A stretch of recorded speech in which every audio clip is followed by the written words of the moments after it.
je m'appelle Tata Lara. Ma 62e histoire, c'est l'histoire de Aïssata. Femme, je pardonne une trahison, puis je découvre que je cachais une seconde trahison encore plus grave. Je suis Aïssata.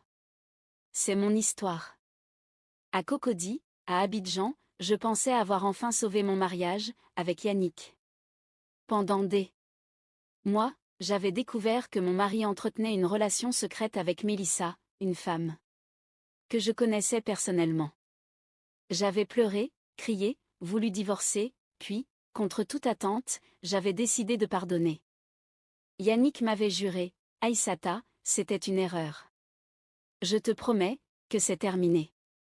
Mais 3 semaines plus tard, j'ai reçu un message anonyme, tu as pardonné la mauvaise trahison. Cherche dans son téléphone, le nom de Fabrice. J'ai fouillé discrètement le téléphone de mon mari, et j'ai découvert des échanges avec Fabrice, son meilleur ami. Mon cœur s'arrêta, presque.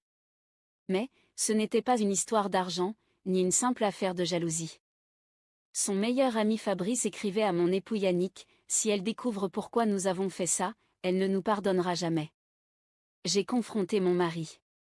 Yannick devint livide. Puis, m'a révélé une vérité, qui me démolissait, la première trahison. Avec Mélissa avait été volontairement montée de toutes pièces, pour détourner mon attention. J'étais convaincue, que j'avais enfin compris. Jusqu'à ce que Mélissa débarque chez moi, en pleurs, avec une enveloppe contenant des documents. Elle m'a dit, Aïssata, je n'étais pas la maîtresse de ton mari. J'ai accepté de jouer ce rôle, parce que Yannick m'avait supplié de t'éloigner de quelqu'un. De qui? Mélissa me regarda, droit dans les yeux. De ton propre frère. À cet instant, mon homme Yannick arriva. Et, il révéla le pire, son frère Fabrice avait découvert un secret, concernant ma famille. Un secret tellement grave que mon chéri avait préféré détruire son propre mariage, plutôt que de le lui révéler. Mais avant que je ne puisse comprendre, son téléphone sonna. C'était son frère.